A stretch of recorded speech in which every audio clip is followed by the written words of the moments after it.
Nobody's getting out of those appointments, dude. Everybody here is going to die and go to the judgment seat. And yet people are so concerned with the 401k. They're concerned with like how big the house is, how fancy the car, and they're so unconcerned about this thing that's definitely going to happen. There's nothing else in the earth that's definitely going to happen. Those things are definitely going to happen. We should be thinking about our life in that context. Like someday I'm going to die. What do I want that to look like? And then I'm going to be at the judgment seat. What do I want that to look like? I think we should consider that. So Christ was once offered to bear the sins of many, and unto them that look for him shall he appear the second time without sin unto salvation. He's not coming back the second time to deal with sin. Nobody's spitting in his face when he comes back the second time, put it that way. For the law, having a shadow of good things to come, here we go.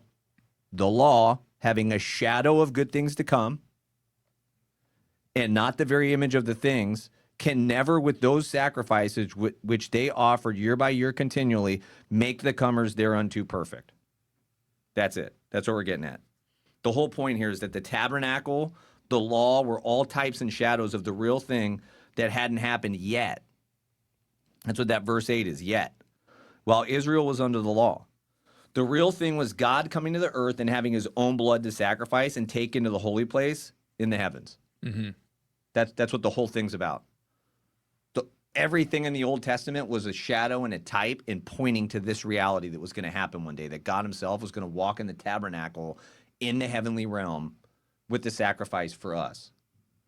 It's wild. That's what I'm saying. You'll never convince me like humans wrote this. There's no way. There's no way it could be this organized. It's not possible.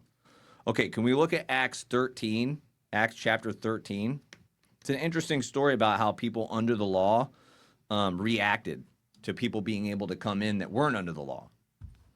Acts 13, starting in verse 14. Be it known unto you, therefore, men and brethren, that through this man preached unto you the forgiveness of sins. And by him all that believe are justified from all things, from which ye could not be justified by the law of Moses. Oh. That's offensive. Right. Wait, are we in the right spot? You're in 39.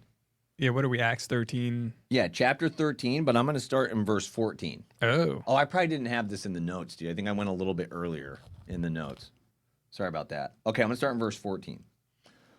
But you already went straight to the punchline. I like that. But when they departed from Perga, they came to Antioch and Pisidia. There's two different Antiochs in the New Testament. And went into the synagogue on the Sabbath day and sat down. And after the reading of the law and the prophets, remember, he didn't come to destroy, but to fulfill. After the reading of the law and the prophets, the rulers of the synagogue sent unto them, saying, You men and brethren, if you have any word of exhortation for the people, say on. Just like today, you know, if they ever let somebody come in and talk, they're asking for money. Just watch. Just watching the 501c3 system. They have like a guest speaker. At some point, he's asking for money. yeah. Like I look at this story, I'm like, dude, if this was today, it'd be somebody saying, oh, this is my ministry, I'm a missionary, I do this, I do that, but the punchline is, give me the money. Mm-hmm. Give me the money. You see what I'm saying? Yeah. That's not what this is about. So then Paul stood up and beckoning with his hand said, men of Israel, and you that fear God. We're going to come back to this because we're going to tell the story of Cornelius, which we've alluded to the last 2 weeks, the story of Cornelius and when the Gentiles come in and like the upheaval and the chaos that it causes. But just notice that statement, men of Israel, and you that fear God. Give audience. The God of the, dude, I love any of these sections of the New Testament where they give like a history of the Old Testament. That's what Paul's about to do right here.